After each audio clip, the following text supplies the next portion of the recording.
हिंदी का पन्ना में आपका स्वागत है। मैं हूं आपके हिंदी साहित्य के सफर का साथी इकबाल। आज हम आपके लिए एक उपन्यास लेकर हाजिर हुए हैं। बाप बेटी के रिश्ते को केंद्र में रखकर लिखा गया ये उपन्यास भावुक कर देने वाला है।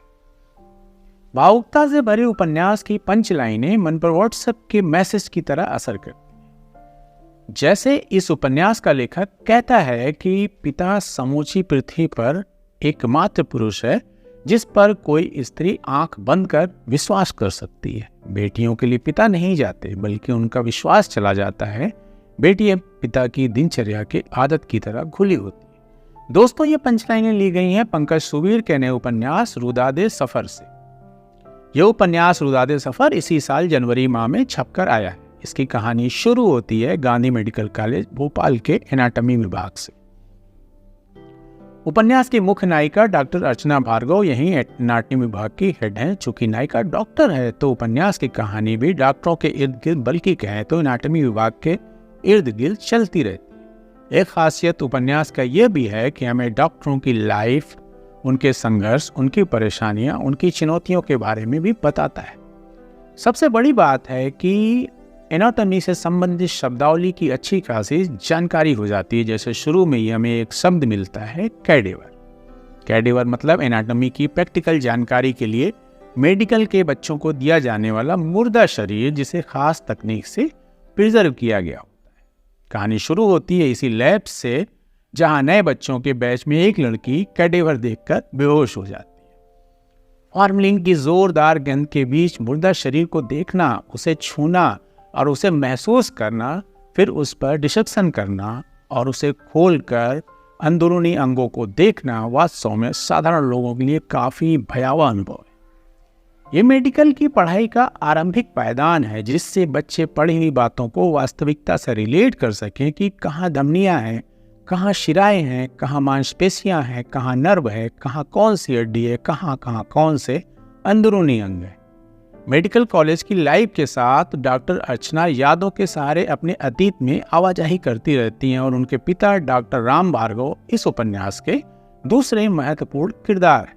डॉक्टर अर्चना की मां पुष्पा भार्गव एक महत्वपूर्ण किरदार है। डॉक्टर अर्चना ने माँ बाप को खूब बहस करते और एक दूसरे को जिंदगी के दो बिल्कुल अलग छोरों पर खड़ा देखा है। डॉक्टर राम भार्गव नाक कान गला रोग विशेषज्ञ हैं और सरकारी अस्पताल में अपनी नौकरी करते हैं। वे आधुनिक बाजार वाली व्यवस्था से अप्रभावित रहते हैं और अपने छोटे से संसार में खुश रहना चाहते हैं। डॉक्टर राम भार्गव डॉक्टरी के अलावा कला, संगीत, साहित्य में समय बिताते हैं। मरीजों का ख्याल रखते हैं कि उनका काम कम से कम खर्च में हो। न तो प्राइवेट प्रैक्टिस करते हैं और न और किसी तरीके से कमाते हैं। उनका मानना है कि मरीज डॉक्टर के पास एक गहरा विश्वास लेकर आता है कि वह उसे निरोग करके वापस भेजेंगे। डॉक्टर का मरीज का इसी विश्वास का रिश्ता होता है। वे महंगी दवाओं के खिलाफ भी हैं और अपनी बेटी अर्चना को भी समझाते हैं कि उसे बाजार के चक्रव्यूह से बचकर रहना चाहिए और इसके लिए एनाटॉमी सबसे मुफीद जगह है जिसमें पढ़ाई और रिसर्च का स्कोप है, लेकिन मरीजों को लूटने का नहीं। उपन्यास में पूंजीवादी व्यवस्था की भयावहता का भी जिक्र है, लेकिन कहानी का कोई छोर उसे पकड़कर नहीं चलता। इसके लिए कुछ उपदेशात्मक वाक्य उपन्यास में आए हैं, जैसे कि सभ्यता और विज्ञान जब पूंजीवाद के साथ कदम मिलाकर चलने लगते हैं तो सबसे ज्यादा खतरनाक समय होता है। पूंजी जब विकास के सारे सूत्र अपने हाथ में ले ले तब चारों तरफ बस अंधेरा ही होता है। उपन्यास की एक खासियत यह भी है कि यह भोपाल को भी एक किरदार बनाकर चलता है। भोपाल शहर की खासियतें, उसके बाजार, उसके घूमने की जगहें, कला साहित्य के स्थान, उसमें रहने की सबसे मुफीद जगह जैसे कोहे फिजा और सबसे बढ़कर गांधी मेडिकल कॉलेज का विवरण विस्तार से आता है। लेखक पंकज सुबीर मध्य प्रदेश के सीहोर जिले में रहते हैं और भोपाल से उनका निकट का लगाव है। पंकज मौजूद लेखक हैं जो यथार्थ की खुरदुरी धरातल की बजाय भावों और विचारों को अपनी रचनाओं का आधार बनाते हैं। इससे पहले उनके 3 उपन्यास प्रकाशित हो चुके हैं। ये वो शहर तो नहीं, अकाल में उत्सव, जिन्हें जुर्म में इश्क पे नाज। इसके अतिरिक्त 7-8 कहानी संग्रह, 2 गजल संग्रह, 1 व्यंग्य संग्रह के साथ ही कई पुस्तकों का संपादन भी कर चुके। उनका ये उपन्यास शिमला प्रकाशन मध्य प्रदेश से प्रकाशित हुआ है। उपन्यास में डॉक्टर अर्चना और डॉक्टर राम भार्गव के रिश्तों को भावनात्मक तरीके से पेश किया गया है और बीच में उपन्यास की कथा कैडवर की परेशानी की ओर मुड़ जाती है। मेडिकल कॉलेज की समस्या है कि उन्हें मृत शरीर दान में नहीं मिलते, क्योंकि परंपराओं, रिवाजों और संस्कारों के चलते कोई देहदान नहीं करना चाहता। उपन्यास की कथा से पता चलता है कि कैडवर के लिए मृत्यु के 8 घंटे के अंदर शरीर मिल जाना चाहिए। फिर किस तरह एम्बॉल्मिंग करके उसे प्रिजर्व किया जाता है, इसका भी विवरण मिलता है। मृत शरीर से पूरे खून को निकालना, उसकी जगह फार्मेलिन कुछ और केमिकल का घोल डालना काफी जटिल प्रक्रिया है। लोग तो देहदान का शपथ ले लेते हैं, फॉर्म भी भर देते हैं, लेकिन बाद में परिवारजन मुकर जाते हैं क्योंकि उन्हें संस्कार का डर सताता है। अपने व्यस्त जीवन के बीच डॉक्टर अर्चना को जूनियर डॉक्टर रेहाना के रूप में एक सहेली मिल जाती है जो उन्हें खोलने की कोशिश करती है। यादों के सहारे पता चलता है कि डॉक्टर अर्चना ने अपनी डॉक्टरी की पढ़ाई रायपुर से की थी। रायपुर तब मध्य प्रदेश में ही था, मगर भोपाल से काफी दूर।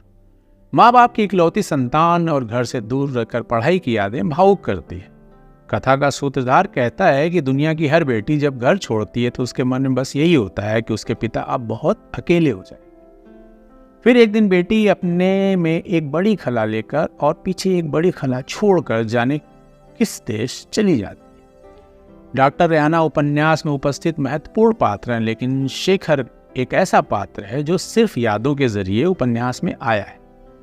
जब डॉक्टर अर्चना रायपुर में पढ़ाई कर रही थी तब वो सीनियर उनकी लाइफ में आया था, मगर 2 साल के बाद अर्चना को महसूस हुआ कि उसकी सोच कैरियर सेंट्रिक है, इसलिए नहीं जमेगी। अर्चना अलग रास्ता अख्तियार कर लेती है। माँ के चले जाने के बाद पिता के साथ डॉक्टर अर्चना अकेली पड़ जाती हैं और रिटायरमेंट के बाद पिताजी भी गांव जाने की बात कहते हैं। फिर कुछ ऐसा होता है कि डॉक्टर अर्चना बिल्कुल अकेली हो जाती हैं और एक मेड रुक्मिणी के सहारे उनका जीवन आगे बढ़ता है। डॉक्टर रेहाना का घर भी कोहे फिजा में था। पड़ोस में रहने की वजह से डॉक्टर रेहाना अर्चना का काफी ध्यान रखती है और चाहती है कि डॉक्टर अर्चना के जीवन में कोई आ जाए। अपने अतीत से घबराई और अपने माँ बाप का दाम्पत्य जीवन देख अर्चना पेशोपेश में रहती है और उसे लगता है कि अब उसके जीवन का बसंत जा चुका है। तभी कहानी में एक और किरदार प्रवीण गर्ग की एंट्री होती है, जो भोपाल के नए नए कलेक्टर बनकर आए हुए हैं। बहुत ही ज़हीन और मूल्यों में विश्वास रखने वाले प्रवीण गर्ग भी अकेले रहते हैं और अपने माँ बाप की सेवा करते हैं। अर्चना से उनकी मुलाकात अपने पिता के देहदान की घटना के समय होती है। रेहाना डॉक्टर अर्चना को प्रवीण गर्ग का नाम लेकर जब तब छिड़ती रहती है, लेकिन अर्चना कहती है कि प्रवीण बस उसके देहदान के अभियान को गति दे रहा है। प्रवीण के प्रयासों से कई लोग देहदान के लिए उत्सुक होते हैं और एक दिन ऐसा आता है कि एक देहदान का मामला भी मिल जाता है। बैतूल जिले के एक आश्रम से एक मृत शरीर आता है, जहां पहले प्रवीण गर्ग कलेक्टर रह चुके थे। जब मृत शरीर गांधी मेडिकल कॉलेज पहुंचता है तो एक ऐसा खुलासा होता है जो डॉक्टर अर्चना को झकझोर कर रख देता है। एक खालीपन, एक खोज, एक चाह जिसे 15 वर्षों से डॉक्टर अर्चना ने अपने दिल में दबा रखा था, वो इस तरह सामने आएगा उन्हें पता नहीं था। भावुकता की इस प्रकाष्ठा पर उपन्यास की कथा खत्म हो जाती है। खालीपन क्या था, वो खोज क्या थी जिसकी राजदार डॉक्टर रेहाना थी, यह सब आपको उपन्यास पढ़कर पता चलेगा। भावुक कहानियों के लिए पंकज सुबीर जाने जाते हैं और उनके इस उपन्यास को भी बाप बेटी के रिश्तों पर एक भावुक कहन के लिए पढ़ा जा सकता है। किस्सा गोई के लिए पंकज सुबीर को राजेंद्र यादव हंस कथा सम्मान, ज्ञानपीठ नवलेखन पुरस्कार, वागीश्वरी पुरस्कार, अंतर्राष्ट्रीय इंदु शर्मा कथा सम्मान, वनमाली कथा सम्मान समेत दर्जन भर पुरस्कारों और सम्मानों से नवाजा जा चुका है। किताब अमेजन पर उपलब्ध है, लिंक डिस्क्रिप्शन बॉक्स में मिल जाएगा। साथ ही लेखक प्रकाशक अपनी किताब भेजना चाहें तो उसका पता भी वही मिलेगा। वीडियो आपको कैसा लगा कमेंट कर जरूर बताएं। लाइक और सब्सक्राइब भी करना है